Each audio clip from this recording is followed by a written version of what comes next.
Just told GPS. Not the question. Oh, wow. I may have gotten it. Good.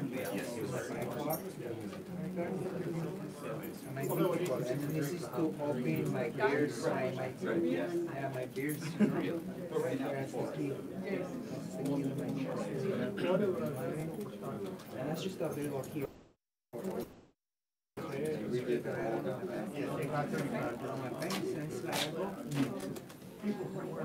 Ready to go? Makes so much noise for yeah.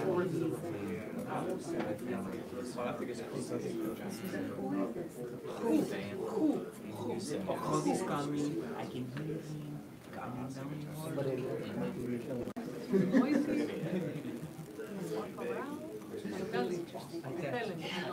Hey.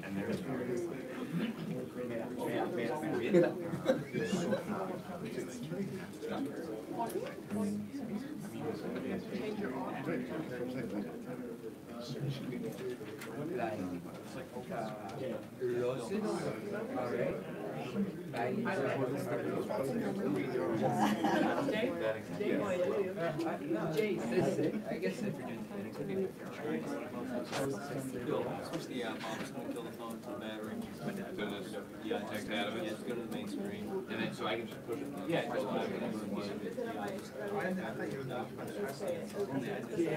All right. We have to shoot with our phones. It's the way of the future. Yeah, unfortunately, the future of the future. Hey, you know, we gotta jet back to the session to figure this out. There we go. I can't say that.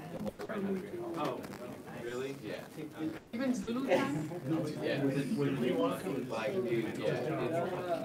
Because I wanted somewhere to use, but Well, they dispatched two on your coast, and the other one, I guess, I discovered wasn't waterproof. It was at the marine. I know. Well, but so NBC wants it, CNN wants it. And the whole, those two networks, they in their big conglomerate. We get those after ours. So after ours. It's nice. I'm glad that we were all. So you guys bill them for that? No. Not me. Maybe. Well, right, so we all share it. We get paid. And then share it.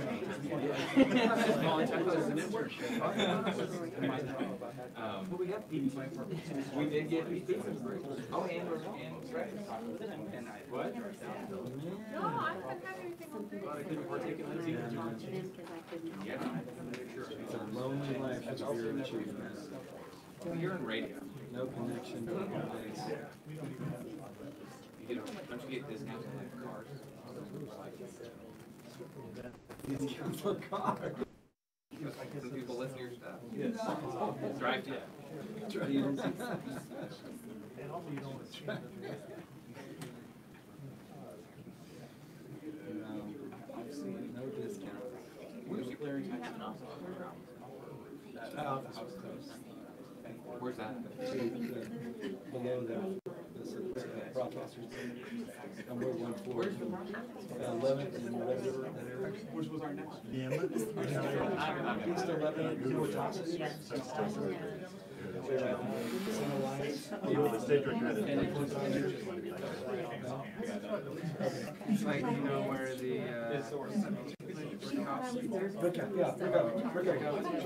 You know what Brackenridge is? Yes. Okay, close to there. Right there? Okay. That's that big hospital, right? Nim Kidd. what hotel is it? Oh, yeah, the Sheraton. Yeah. You guys are on? Yeah, they live in the same building. Yeah. We actually were on their floor, and then they took it over. Like, hey, listen up, cheapskates. Time to go to the floor. corner office, like you could see the UT field. It was all Really? If you're ever in town, you just go to the third floor, and in there, like maybe put a fake mustache on. Yeah. Just be like, oh, that was no mustache. Just get like some cider. Well, they probably both places. had Those radio people are. It's highly unlikely. Yeah, every now and then You'll you'll walk see, in there. you'll see this little microphone cord dangling down there. It's so obvious that nobody expects it. Yeah. Just hiding in plain sight. It's really hard. Oh. You see, Brian at all? San Antonio? Ryan Lloyd? Yeah. No. There's the company seat. How do you know him? Dave's got the company seat. Yeah, I knew You didn't that. hear? I didn't know y'all knew that back then. Which was not A that long DVR ago. or a... No, when he was in band. Really? Yeah. That's funny. We know each other. He and I were, so this is funny. He was in radio too, right? No, so he was at Fox 7, his nomadic producer. Really? And so, that's how I got my start. I worked for Bayside, you know. So I would get there like 2 a.m. and put together the show. We'd both be on the scanner while we put together the show. I'd hear something, or he'd hear something, and we call each other. It's the middle of the night, so we sit there and talk for a while. So that's how we got to know each other. And then we both became reporters. He at KI, and then covering the same things at the same time. So it was a nice feel. Oh, okay. Where's she? Is she still in South Korea? Yeah, she was over at KView. So she was on that same police beat, general assignment. It was like me, Shannon, Ryan, Shannon Wolfson. You know she's No. yeah. She just announced on before. We just had a web story out there last night. Getting out of the bed.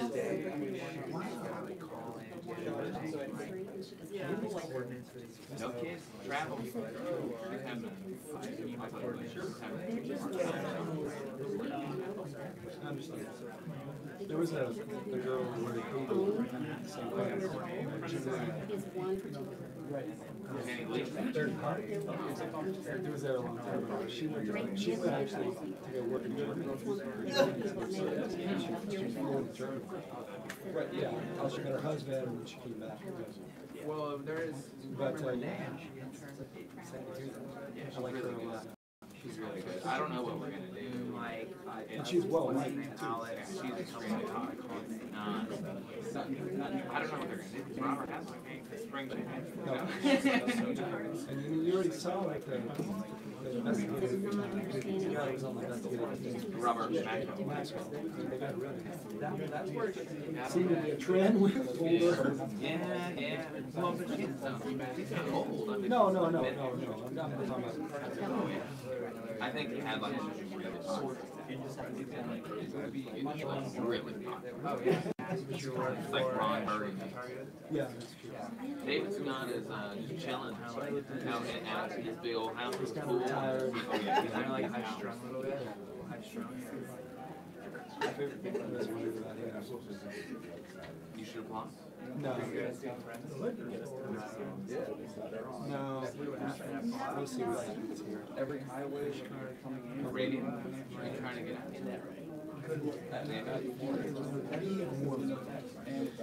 Yeah, heard that. 10 $10. You need $10? We can help. We got it. They're looking at it. Like, what's going on Target? I can't think of managerial type things that I know where they're going. But there you gotta be. I don't want to, you know, I'm not done being, I want to come back in.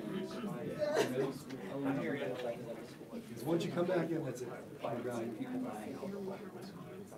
Lose touch. We'll see. We signed on to rebroadcast Mike and Scott show. Is that possible? About 6,000. downloads. No.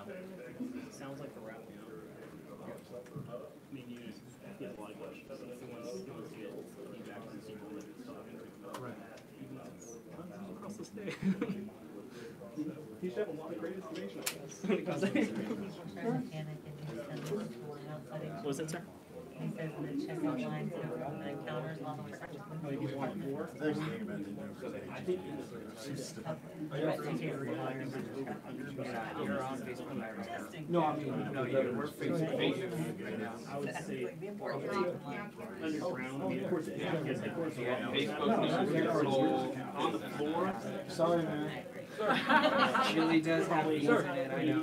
No, it does not. I will go to my deathbed. One more mic check, please. Mic check 1 2 1 2 3 1 2 3. Let me know if you're not good. 1 2 3. Check check. good. Appreciate it. Pretty good. Fun.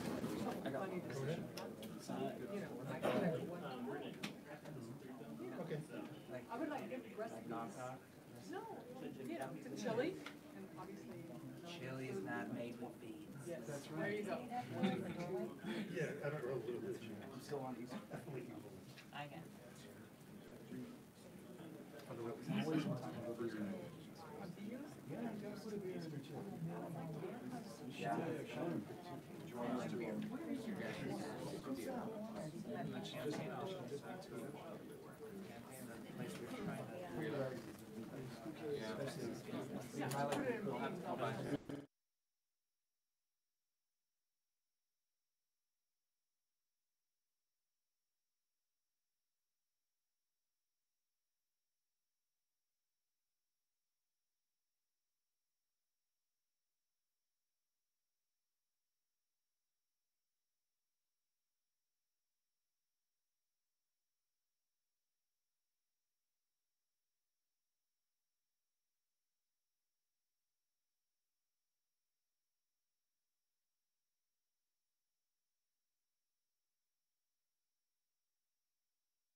That's pretty good. No, you should work a little bit harder for that. Hey, I'm just making them rise to the occasion. If you tell them everything is awesome.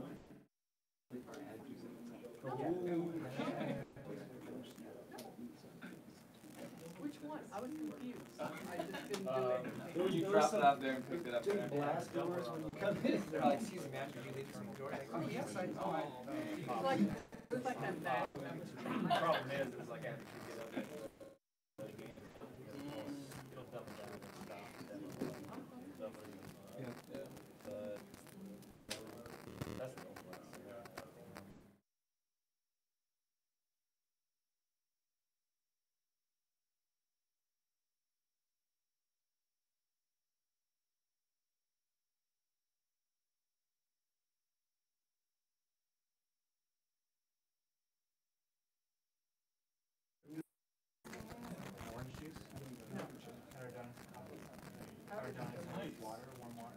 I had a single, yeah, powder donut. You got what? Chevy. For breaking stuff, especially way sugar and temperature.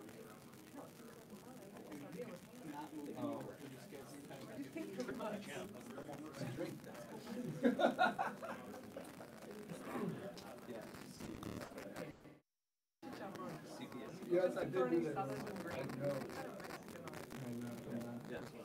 Marriage. not even learning. No, yeah. Oh, I just noticed your white top.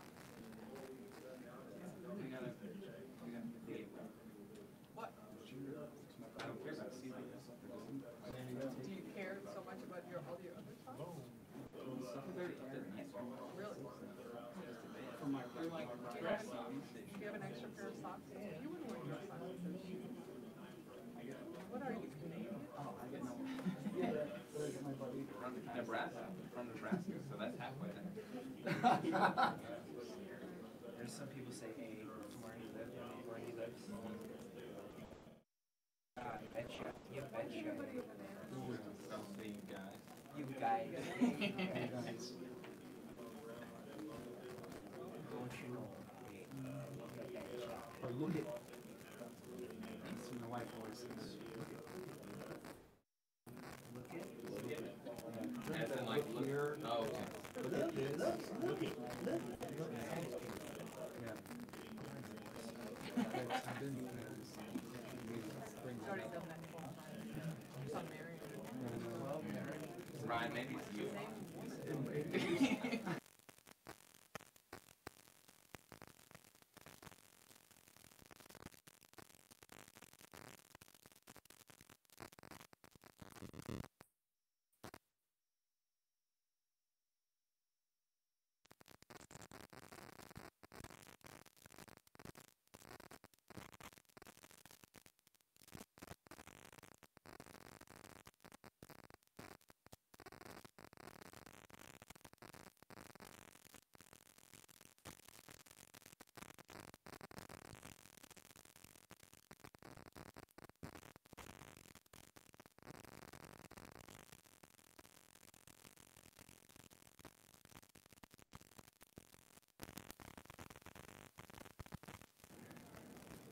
He might need you to scoot over a little bit. What? That one. He's gonna be coming right through here, so I want to make sure we have enough access. Is he coming? Did you get your settings ready? Or you're just gonna do that on the fly? Just gonna wing it. You're just gonna wing it? Okay.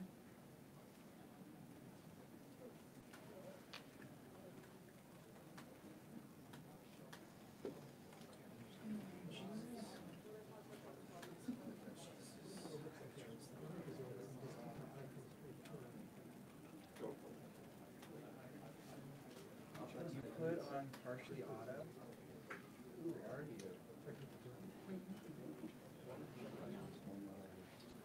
What do you put on? She puts her aperture on auto.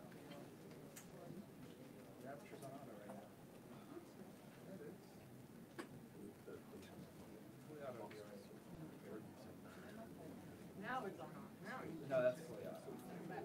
Manual. Put it back. No. Stop messing with my top. You remember what it was now? No, he's on shutter.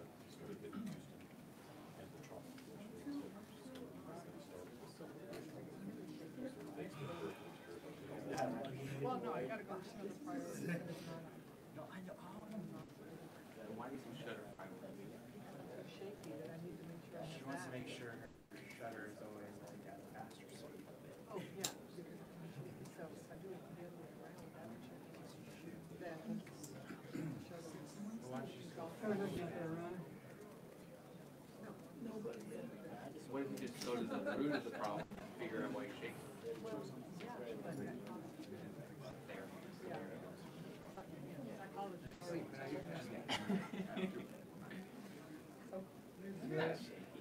but I'm holding this. All right, hold out. Well, I mean, I'm not doing that. Come on. Fully manual. You got muscle. That's muscle. It's fully manual. Muscle? Oh, yeah. Know that.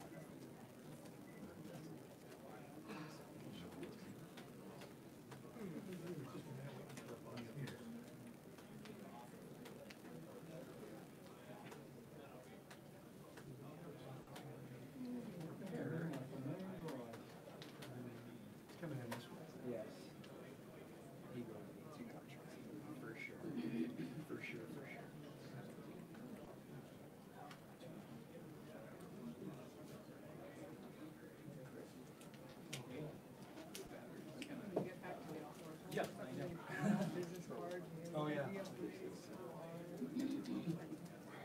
Probably give them a heads up. I got a little test batteries. Its own battery design. The last.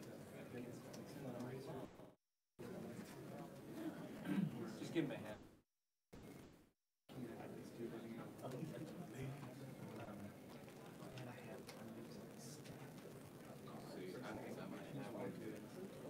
They gotta plug in the monitor.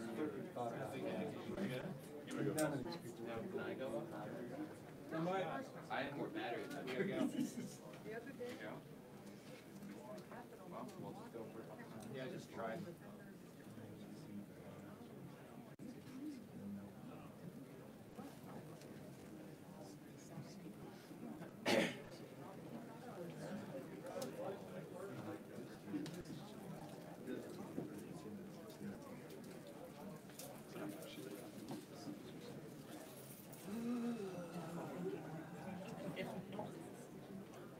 You guys, we're about five out.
Hey, come here for a second.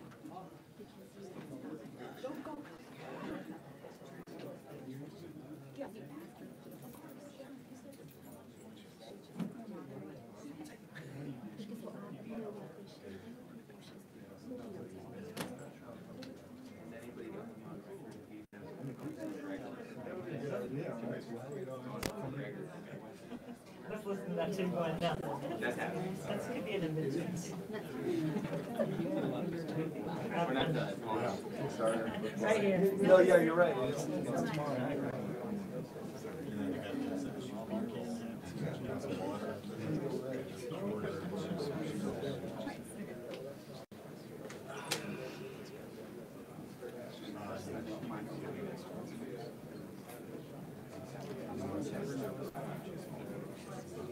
Yeah, Chris Fox. So he's available all weekend except for his nephew's playing. Rice is playing Stanford. 9 and midnight. Right, I should never win. what do you want? Which one is it? Yeah,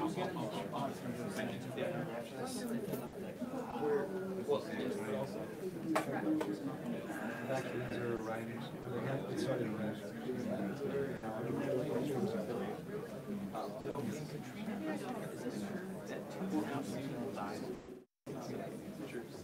Lunch diet. Whoa, that was you.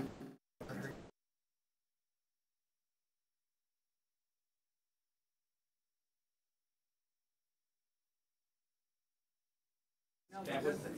It doesn't. That's a lot. It is. But no, I was. I'm talking like 10,000 plates.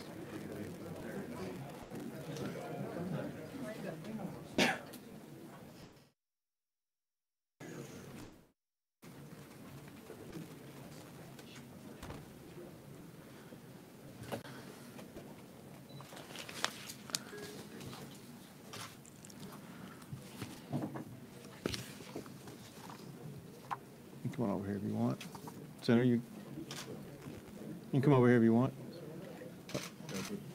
Also, you just hand that to Daniel. You can get behind me, or you can hold that. That's the report. You want me here? Sure. Well, good afternoon. I wanted to let you know about a status update. As you may know, we just had a statewide call, a call that involved more than 30 agencies that are involved in helping to respond to this hurricane. Call that involved local officials, county officials, everyone around the entire that is involved in this process. People from the Gulf Coast region all the way up to North Texas who are helping in their own way to respond to these challenges. Let me make several points and then I'll take your questions. First, I want to thank FEMA, the Department of Homeland Security, the President, for their commitment to helping Texas respond to these challenges. I want to thank the Red Cross for all that they are doing. I want to thank Chief Nim Kidd for his leadership, as well as Director McCraw for all that he does in helping us respond to these types of challenges.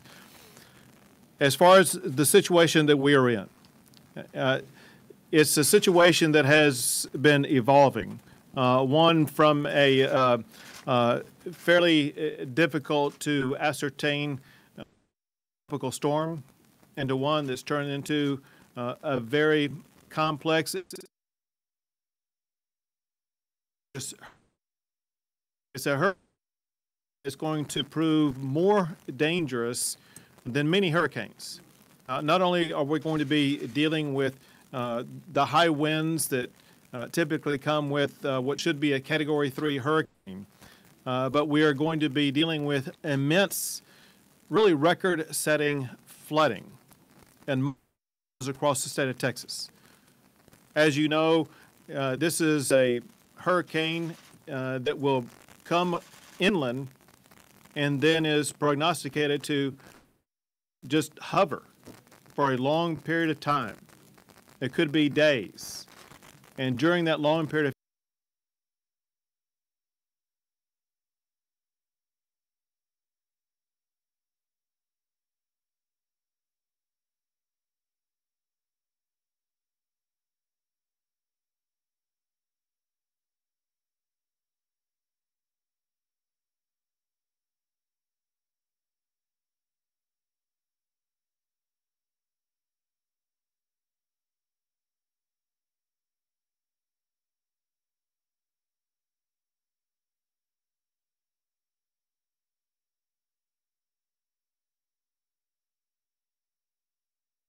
that while there still may be some time over the next few hours, Texas are in areas that have been declared as evacuation areas.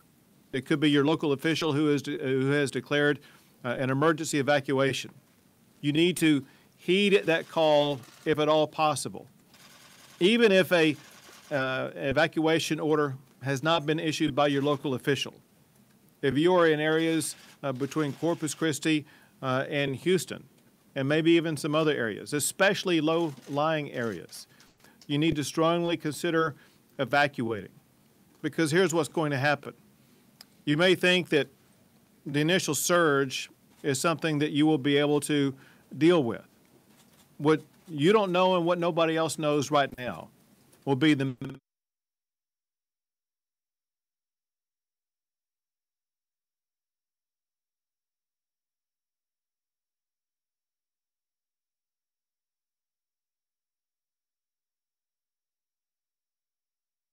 So I would urge everybody as the possibility that are evacuating as soon as possible. Second step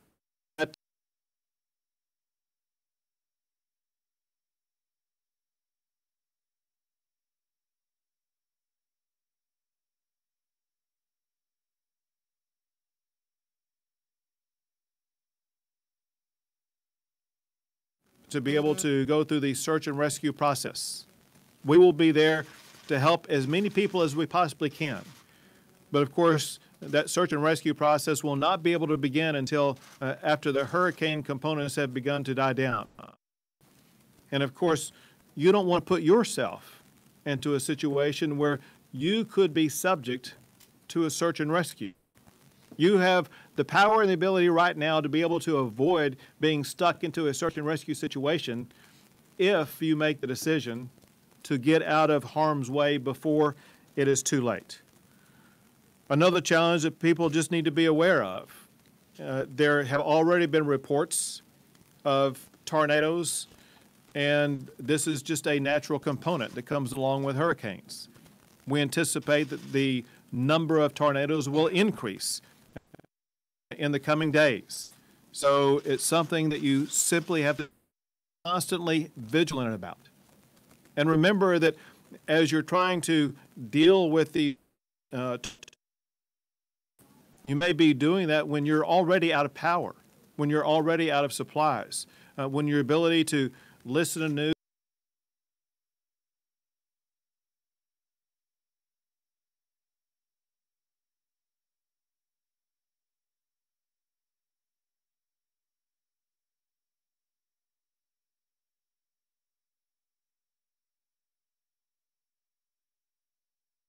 for a presidential disaster declaration, a major disaster declaration.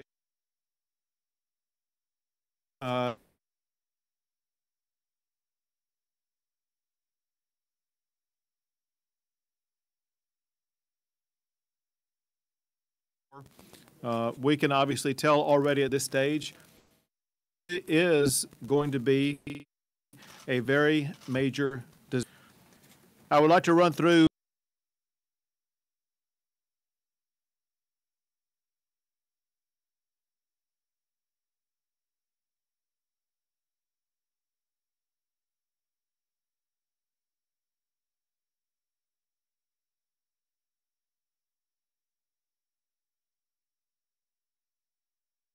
as well as shelters. Texas Task Force. This is Texas Task Force 1 and 2, I think, are the organizations that will have a leadership role in the search and rescue process. They have amassed 900 personnel available for participation in the search and rescue process. Now, wardens here in the state of Texas who are already at work this, obviously working with, among other things, both and working multiple in the affected areas. Importantly, they pointed out that all state parks will be open to evacuees at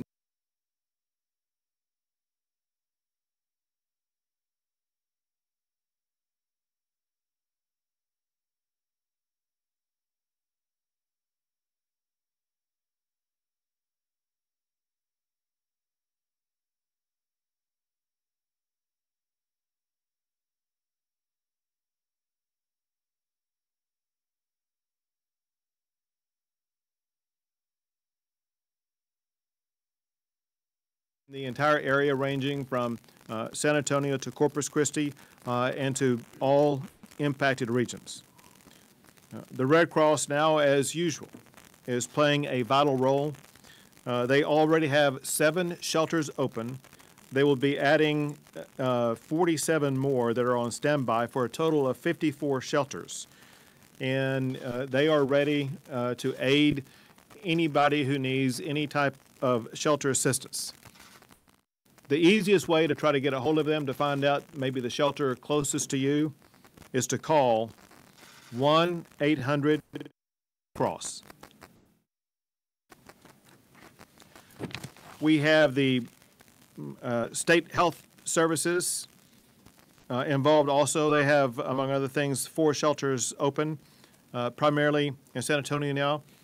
The reality is whenever anything like this happens, as people are displaced, there are certain people with certain either acute or unique needs, and it's important that people understand that the state health services will be available to assist in any particular needs. The Texas Division of Emergency Management has deployed 500 buses for evacuation. Some people may be wondering, well, they may be thinking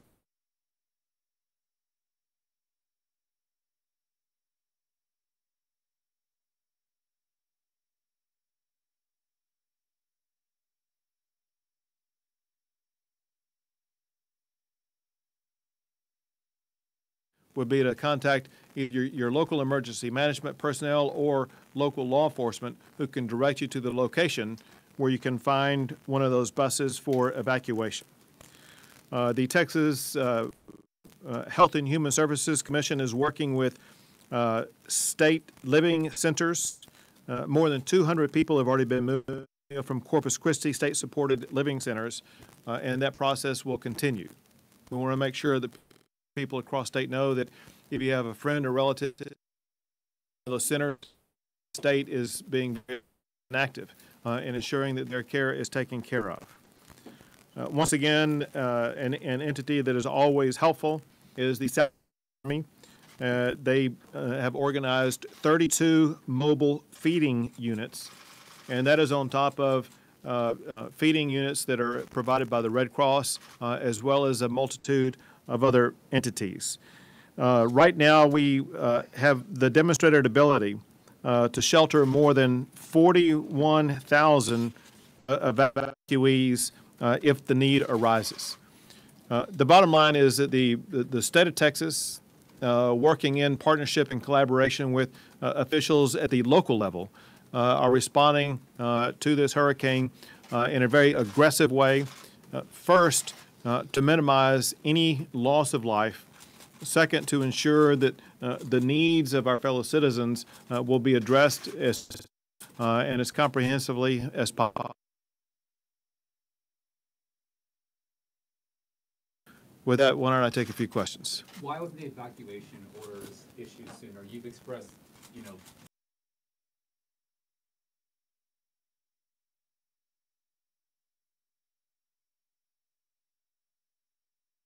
feel for their own regions. In, let's say, Nueces County, for example, there are certain low-lying areas where evacuation orders were issued. The higher areas, evacuation orders were more voluntary, if I understand it correctly. And so those who know the topography of the have the about who needs to be subject to evacuation orders. Governor, during the briefing, I heard that the amount of money spent so far has hit $900 million. Is that correct? Is that actually, you can take a couple of zeros off of that. It is $9 million, but those are costs by state agencies, primarily focused on personnel as well as other resources. So that has nothing to do whatsoever with regard to the cost incurred at the local level or in the private level. And you can expect that that cost is going to be far higher than that. And has a call for contraflow on the interstates been made yet? For contraflow, it is not. I have asked repeatedly, including during a conference moments ago, as well as earlier today, if that was necessary. And I've been told every single time it has not been necessary because the traffic lanes for evacuees have not gotten so congested that contraflow needs to be done. But know that TxDOT and all other authorities are fully aware of what the traffic flow looks like, and they're able to move nimbly and swiftly to ensure the swiftest level of evacuation. Is there an estimate of how many people have evacuated and how many people remain in mandatory evacuation? Yeah, I have no idea about either of those numbers. I've heard no one articulate any number of those, or any number about those. Governor, have you heard that Border Patrol was operating at checkpoints, slowing things down? Has that been communicated to you? And if so, do you have any reaction? I have not heard anything about that, other than the suggestion is that they are not hampering either the evacuation effort or safety effort of anybody in any way. Governor, is it true that undocumented folks who attend or go to these evacuation shelters are not going to be asked for their identification? That's what I'm told.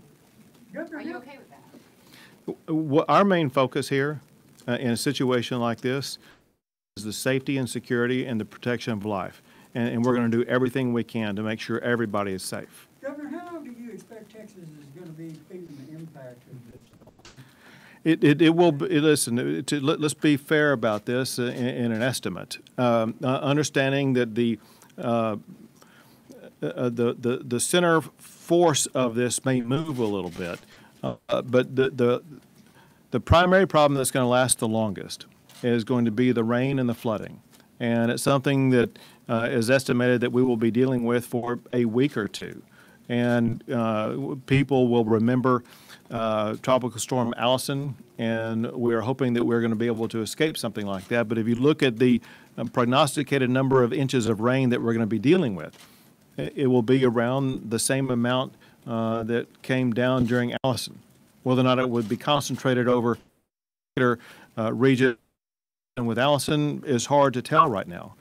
All we know is that it is already prognosticated to provide a record amount of flooding in multiple regions, ranging from Corpus Christi over to Houston. And those are challenges that we will deal with for at least a week, if not longer. Learning your lessons from Allison, wouldn't you think that you should be evacuating more areas of Houston, at least in those low-lying areas? We've not had any mandatory evacuations of those. Right. Say, I missed your first part. Just saying, learning the lessons from Allison, how quickly those highways and freeways flooded and people were unable to get out of their homes, people sitting in their attics, you know, Katrina-like, looking at water coming through their homes. Should those low-lying areas not be being evacuated from Houston? Well, as far as I understand, and I could be wrong about this, but as far as I know right now, there have been no mandatory evacuations from the Houston area. Right now, it appears that the Houston area will be spared brunt of the hurricane force and the surge that goes along with it. And so that will minimize danger, with the possibility of flooding being what it could be. Again, I would urge people to strongly consider the evacuation process, because there is the possibility, if not probability, that a lot of people are going to go a long time without access to basic necessities, without access perhaps to water, power, food. And so if you have the ability to evacuate and go somewhere else for a little while, it would be good. It's also fair to say that with the prognostic for businesses to be open and for normal functions to take place, I realize we have a weekend coming up, and a lot of people who typically go to work may not be going to work. But I wouldn't be surprised if work and school and other facilities like that are going to be compromised in their ability to be open on Monday and maybe the early part of next week. That's pure guess right now. My point is this, and that is, if you want to take charge of your life and ensure that you are providing the greatest possible safety for yourself and your family, I think it would be a good idea for you to take a few days off, get out of the Houston area, be safe, and you can always get back, get home, and clean up later. There's inland areas that are going to be hit as well. What So- is the state's role for those inland areas that are going to get as the storm moves inland? We're talking about the coastal lot, know that that's an immediate. What about those inland areas that also see a lot of flooding? San Antonio is Sure. one of those areas. Sure. The report that we had moments ago covered all of that. Everyone in every single region of the state of Texas is on alert and prepared to deal with the consequences of what may be coming their way. You mentioned San Antonio. There's a prospect for a lot of rainfall in San Antonio. History teaches that that means in rivers will have substantial flooding. Local, county, and state officials are prepared to respond to that as we speak. Can you or the state put less pressure on local officials to call for evacuation? Is- You seem to disagree with some of the calls that are being made locally. I think it is important for the local officials who have the authority and responsibility for this, ones to make the call. I can be suggestive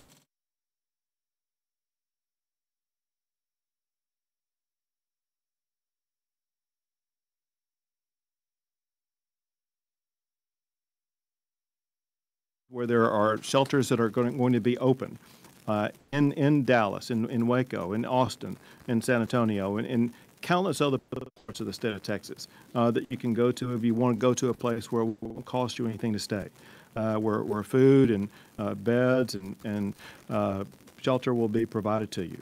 On top of that, of course, there will be other places that will be open, especially in the Dallas-Fort Worth area and parts of that state of Texas. But think of your life first. The most important thing that we're dealing with right now is human life. My top goal is to be able to make it through this storm in a way in which we lose no lives. And so my hope is that our fellow Texans will follow that advice and put your life first and your property second. Thank y'all very much. We will have ongoing updates also. Yeah, I'm going to be departing and going to San Antonio to the shelter and maybe some other places there this afternoon. I'll have details on that later, guys. Director McCraw? We ask your question after the governor leaves. Yeah, I'll answer this real quick. Hey, listen, I had a terrific conversation with both the president and then separately with the head of Homeland Security as well as the head of FEMA in Washington, D.C. And all of them provided strong, unequivocal assurances of their commitment to support and help Texas in any way. And we've had that. We have the regional FEMA administrator right here who works hand in glove with the state of Texas, not just on this, but consistently. He's been around for about 30 years or so. This is not his first rodeo. He knows how this works, and he knows how Texas works. He and Nim Kidd and our whole team work very collaboratively together.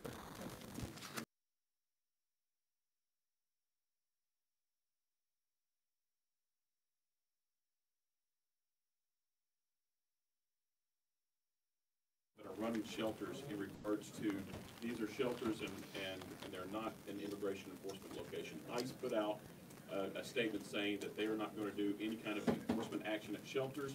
What was your message to these people who are running the shelters today that you want in regards to this immigration stuff? Well, it's clear, and the government made it clear, and certainly we made it clear that we're not doing any immigration enforcement in these locations.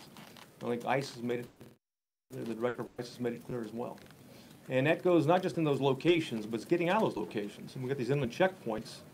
And if we're having, issues in terms of there's needs evacuation from the low-lying areas in the Rio Grande Valley, we need to move people. And life is first and foremost. So during traffic stops or anything like that, you were not questioning anyone's immigration No, status? we never do that anyway. We don't do that unless, we never do that unless there's probable cause. Okay? Or checkpoints either. Checkpoints too. Chief Kidd, do you have any figures or estimates of the number of people who have evacuated? And I know that's the number that everybody's looking for, so let me explain why it's difficult to get. Yeah, I know we're all looking for what is the number of people that have evacuated, and we would love to see that. Let me explain why it's difficult to get. When people got the message that this was going to become a Cat 3 storm yesterday after 10 o'clock, most of them were at work. Kids might have been at school. They might have been doing whatever they were doing that you were doing at 10 o'clock yesterday. So once they got that message, they still had to get off work, go home, houses, start packing things up, and get on the road to go find shelter. Many people are going to stay with friends or family, or they're going and renting hotel rooms. There's no way for us to tell who's rented which hotel room or staying with aunts and uncles and cousins. So what we're focused on is making sure that people that don't have a place to stay know that they have a shelter that they can go to. Now, we're also going to be asking for numbers of shelters on a daily basis. Let me give you the science behind how that works. Our shelter managers go through at midnight and start counting heads. But that doesn't mean that people are going to stay in those shelters overnight. They'll stay there for long at all. So you will see our shelter numbers go up and down and fluctuate. And nobody's trying to hide anything. Why it's so hard to get a shelter number and a head count. But the truth of the matter is, they're free, red-blooded people, Americans that can go and come and go as they please. We don't hold them in a shelter to count them. We give them a place where they can come, they can get 3 meals, they can get a bed, and they can get on with their lives. Chief, with that said, is it correct that I've heard that the capacity that we have in the state right now is just 41,000? It's around 41 right now, in addition to Red Cross. That seems to be a low number. It does seem to be a low number, but Rudy, here's the other part of that. We still don't know how many hotel rooms and other places that people will go. What statistics have shown us is people, only about 10% of the population that's evacuated actually goes to a shelter. So we have 400,000 to 500,000 people in these evacuation areas. City of Corpus Christi is only 300,000. You look at that surrounding areas. I'm comfortable where it is right now. When we get about half of the capacity that we have, when that fills up, we're not even at 10% of our capacity right now. When that fills up, we will start looking for additional people. And here's the other thing. There are state shelters that we open and we support. There are shelters that cities and counties open and they support. There are also shelters that churches and civic organizations open and they support, and they have no requirement to report back to the state that they've opened the shelter. All our job is when we get the call, we provide any additional resources to them. The traffic you've seen on the highways, does it look like there's enough traffic to suggest like enough people are leaving? And, you know, it's a difficult question. It's hard for us to tell if there's one person in the car or 5 people in the car and how many. My family has 2 cars. I'm sure yours has that as well. So you can't just count one coming out. So it's not a good indicator. What we want to watch for in traffic is to make sure that it keeps moving and that the traffic keeps coming. That's why TxDOT and the Highway Patrol and the Department of State Health Services are out there working to make sure traffic keeps moving. Is given if needed. You mentioned that several of the shelters are in San Antonio, which are expected to get severe flooding and be hit by the hurricane as well. Are there concerns that these shelters may not be operational in a few days? They hit by the hurricane. I do think we're going to get a lot of rain in San Antonio, and we will get some high winds. I'm not sure that the truest forecast is holding to a hurricane force wind in San Antonio. The other thing to remember about San Antonio is over the last 10 years, they've done about $2 billion worth of capital improvement projects and drainage projects. If you look at our last 6 major disaster declarations that circled Bexar County wasn't listed because the drainage there is working. Now that being said, you put 24 inches of rain on any surface in a short period of time, you're going to have some flooding. But I know the people in San Antonio well enough that they take life safety as their #1 priority, and they're not going to put people in harm's way if they don't have to. Thank you, guys. We need a Quick with you, sir. If there's anybody that understands the dynamics of water, it's the senator from Houston. And we heard today that there is going to be some flooding in places that have never flooded before. I would just emphasize, this is not a normal bad storm. You need to communicate to the public, this is all storms are bad, but this is a really bad storm because of the rain. In all the briefing, they focused on the surge is going to be significant, and it will not allow the creeks and rivers to drain. So my concern, and we'll talk to friends and constituents, you may not have been in a flood zone before, but we've never witnessed the forecast for a storm like this. It's going to be the rain, and the rain. And, you know, I've got a daughter and grandbabies down at Wimberley, and we know the flash flood warning's there, but they think they're in good shape because it's never gotten quite up halfway up that hill. I'm going to call them later today and say, any experiences that you've had at that venue before, you need to revisit it. You need an escape route. And there will be flooding, I think, throughout the state that we've never seen before. That's the emphasis that we got in the briefing. And, you know, that would be my, if you don't remember anything else, it's not a normal, really bad storm. It's a wet, really bad storm. Partly they explained to us, of course, our atmosphere. The state's atmosphere has already got so much moisture that flooding could, once it enters the state, could go to central Texas and even North Texas, the greater Dallas-Fort Worth area. I just can't, the thing that, and I've been, as you say, in the coast area, it's the impression it's making on me is, I don't think we've ever witnessed and amount of moisture this storm has, not to make behavior of making land, going back out in the Gulf and then going down coast and surfacing. So, should the mayor be urging you to do some residential? You know, I agree with the governor. That has to be a local county judge matter. And I know, quite frankly, County Judge Emmett emphasizes hunkering down. It's a balancing act versus the dangers of a massive evacuation versus if you have supplies and you stay in your home and you're not in the flood-prone area. That is probably, at this time, what the local Harris County officials are saying. But that's all subject to change. Like I said, I think everybody has to stay tuned because the potential for flooding in areas that have never flooded, I can't emphasize how great that is. I mean, it's just you go in there and they'll show you how, as it makes landfall, we know what it does, but the surge is going to keep the extensive flooding from draining. And obviously I worry about the whole greater state, but the Houston area, you know, on a given day, a good hard rain can create havoc, but we're talking about days of hard rain. So it's the flooding. The wind is a concern, but the flooding is what I don't think anyone can exaggerate by telling people, you gotta be ready for it. And like I said, using my family as an example, you an area that's never flooded before and you think you have enough elevation, visit that location. Okay? Thank you. Thanks, sir. Thank you.